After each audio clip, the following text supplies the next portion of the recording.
Hello મિત્રો, અમે થોડાક ટાઈમ પહેલાં ગયા હતા ઉજ્જૈન ને ઉજ્જૈનમાં અમે ગયા હતા રાજા ભરતરીની ગુફાઓમાં. ગુફાઓના પ્રવેશમાં જતો આવું શિલ્પકામ ને અત્યારે આ પ્રકારની કંઈક એન્ટ્રી ને ગુફાના પ્રવેશ દ્વારે જ અમને મળી ગયા હનુમાન બાપા ને કરી લીધા હનુમાન બાપાના દર્શન ને પહોંચી ગયા સીધે સીધા ગુફાના પહેલા ગેટે ને પહેલા ગેટની અંદર અમે ઘૂસી ગયા. ત્યારબાદ અમને જોવા મળ્યો અહીંયા કંઈક દિવ્ય નજારા કે જે ગુફાઓમાં 12 વર્ષ સુધી રાજા ભરતરીએ કરી હતી તપસ્યા. રાજા ભરત રહેતા ઉજ્જૈનના રાજા અને તેની રાણી સાથે અનબનને કારણે તે રાજપાટ મૂકીને ચાલ્યા ગયા હતા અને તેના ગુરુ બની ગયા હતા ગુરુ ગોરક્ષનાથ.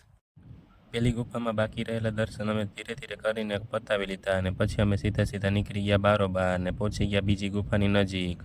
ત્યારબાદ અમે લઈ લીધી ગુફા નંબર 2માં પ્રવેશ ને ગુફા નંબર 2માં ઉતર્યા પછી કરી લીધા દર્શન. ગુફા નંબર 2 અને 1 બંનેની વાતાવરણ અને એનર્જી બહુ હાઈ હતી, ત્યાં તમે ફીલ કરી શકો છો. ગુફાઓ આવેલી છે શિપ્રા નદીને કાંઠે, તો ત્યાં ઠંડક પણ બહુ હતી ને પછી આવી ગયા સીધે સીધા બારોબાર મંદિરના પટાંગણમાં. મંદિરના પટાંગણમાં આવીને અમે કરવા લાગ્યા થોડીક વાર વિશ્રામ કરીને પછી ત્યાં ઊભા અને જોયો બારોબારનો વ્યૂ ને નજારો અને પબ્લિક પણ બહુ હતી. થોડી ભીડ વધતી ગઈ એટલે અમે પટાંગણનો વ્યૂ લઈને સીધે સીધા પહોંચી ગયા મંદિરના દર્શન કરવા ગર્ભગૃહની આગળ ને ગર્ભગૃહમાં અમે રાજા ભરતરીના કરી લીધા દર્શન. પછી અમે આવી ગયા મંદિરની બારોબાર. પછી કર્યા અમે બીજા બાકીના દર્શન જે મંદિરને બારોબાર હતા તે, અને પછી ધીરે ધીરે ગયા અમે ગૌશાળા જોવા, કારણ કે ત્યાં હતી એક ગૌશાળા.